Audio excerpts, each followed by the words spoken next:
और बड़ी खबर इस वक्त आ रही है, संसद की सुरक्षा में चूक का यह मामला है। आरोपियों पर यूएपीए के तहत केस दर्ज हुआ। बड़ी खबर इस वक्त आपको बता दें, गृह मंत्रालय की ओर से जांच के लिए कमेटी का गठन किया गया है। आरोपियों पर यूएपीए का मामला दर्ज, सीआरपीएफ के डीजी की अगुवाई में ये जांच होगी। ये बड़ा मामला है। गृह मंत्रालय की ओर से कमेटी का गठन किया गया है इस पूरे मामले को लेकर। संसद की सुरक्षा में चूक का मामला, जो कल संसद के अंदर से तस्वीरें सामने आई, वो वाकई कई बड़े सवाल खड़े करते हुए।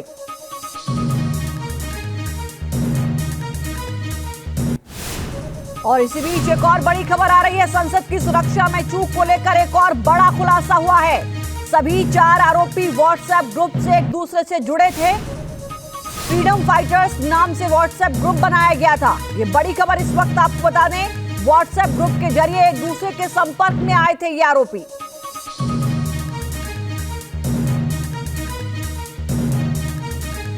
तेरह दिसंबर को संसद पर हमले की बरसी के दिन संसद की सुरक्षा में सेंध के मामले में सरकार बेहद गंभीर है। जैसे जैसे जांच आगे बढ़ रही है, नए नए खुलासे हो रहे हैं। सवाल इस हंगामे के पीछे की मंशा और इसकी टाइमिंग पर उठ रहे हैं।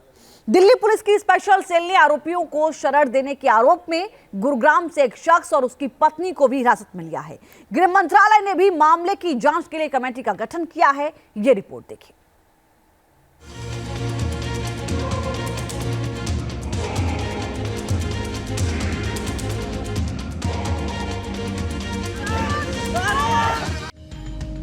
पांच राज्य, 6 चेहरे।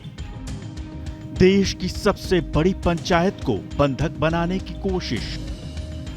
मास्टरमाइंड कौन?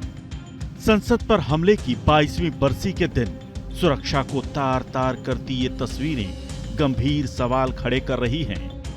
13 दिसंबर को संसद के शून्यकाल के दौरान देश के चुने हुए माननीयों की जान हलक में अटक गई। 2 लोग लोकसभा की दर्शक दीर्घा से कूदे और अपने जूते से स्मोक स्टिक निकाल ली। अगले ही पल लोकसभा पीले धुएं से भर गया। ऐसा ही प्रदर्शन संसद के बाहर भी हुआ।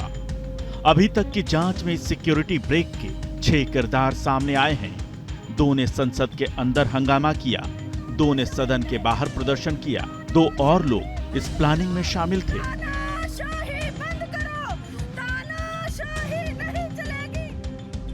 आरोपी नंबर 1 सागर शर्मा, आरोपी नंबर 2 मनोरंजन, आरोपी नंबर 3 नीलम, आरोपी नंबर 4 अमोल शिंदे, आरोपी नंबर 5 ललित झा, आरोपी नंबर 6 अब तक पहचान नहीं हुई। देश की सर्वोच्च पंचायत की सुरक्षा को तार तार करने वाले आरोपी पुलिस की पकड़ में हैं। इन्हें पनाह देने वाले 2 लोगों को पुलिस ने गुरुग्राम से हिरासत में लिया है, लेकिन सवाल है कि इनके बाकी साथी कहां हैं? दिल्ली की पुलिस यहां से आके जो विक्की और विशाल है और उसकी वाइफ को डिटेन किया है और पूछताछ के लिए लेके गए हैं। तो इन्वेस्टिगेशन उनके द्वारा करा जा रहा है और फर्दर जो गुड़गांव की तरफ से जो भी हमारे से वो मदद मांगेंगे या जो भी जानकारी हमसे मांगेंगे तो हम उनके साझा करेंगे। जानकारी मिली है कि संसद की सुरक्षा में सेंध लगाने से पहले आरोपी गुरुग्राम में रुके थे। दिल्ली पुलिस ने गुरुग्राम से विकी शर्मा नाम के एक शख्स और उसकी पत्नी को हिरासत में लिया है। सवाल यह है कि देश के अलग अलग राज्यों से इन्हें इकट्ठा किसने किया?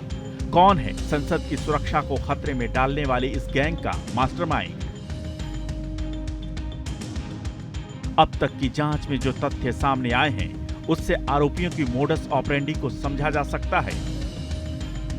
अभी तक की तहकीकात में सामने आया है कि सभी आरोपियों की एक दूसरे से ऑनलाइन पहचान हुई थी। सभी ने मिलकर संसद में हंगामे की योजना बनाई। इस हंगामे को अंजाम देने के लिए आरोपियों ने फ्रीडम फाइटर्स नाम का एक व्हाट्सएप ग्रुप भी बनाया। संसद देश की सर्वोच्च संस्था है।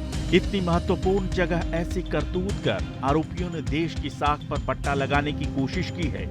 सुरक्षा में चूक का यह बेहद गंभीर मामला है। सवाल है कि लोकसभा की दर्शक दीर्घा से कैसे कूदे आरोपी? संसद की मल्टीलेयर सुरक्षा व्यवस्था को कैसे दिया चकमा? और सबसे बड़ा सवाल कि त्रिस्तरीय सुरक्षा के बावजूद संसद के अंदर कैसे पहुंचा स्मोक बम? नए संसद भवन में ऐसी घटना को अंजाम देकर सीधे सरकार को चुनौती दी गई है, इसलिए केंद्र सरकार भी इस मामले पर बेहद गंभीर है। गृह मंत्रालय ने जांच के लिए एक कमेटी बनाई है।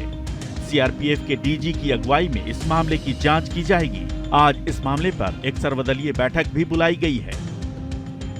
दिल्ली पुलिस की स्पेशल सेल संसद भवन थाने में गिरफ्तार आरोपियों से पूरी रात पूछताछ करती रही। उम्मीद है ठीक 22 बरस बाद संसद की चाक चौबंद सुरक्षा व्यवस्था को चुनौती देने वाले सभी आरोपी जल्द ही पुलिस की पकड़ में होंगे। Team news nation.